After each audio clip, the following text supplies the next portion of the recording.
જય શ્રી કૃષ્ણ, જય ગૌ માતા મિત્રો બધાને।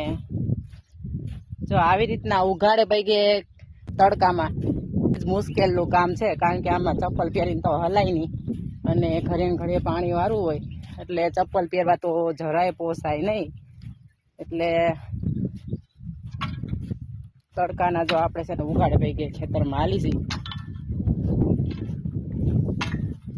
તો આવી રીતના છે ને ખેડૂત હોય ને અને ખેતી કરતા હોય ને એ જ આવા ધોમ તડકામાં ખેતરમાં ખુલ્લે પગે હાલી હગે।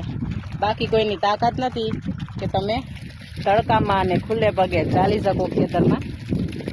તો અમારે ખેડૂતને છે ને જો આવી દઈતા હોય છે, કારણ કે માંડવી ખાવી અને સિંગ તેલ ઓર્ગેનિક ને શુદ્ધ ખાવા એ કાંઈ હેલું નથી। એટલે જો આપણે શરૂઆત જ કરી દીધી છે, એટલે ખેડૂતના ભાવ છે ને માંડવીના તમે જેટલા કરો ને એટલા ઓછા છે। એટલે ખેડૂતની દશા આવી છે ધોમ તડકામાં।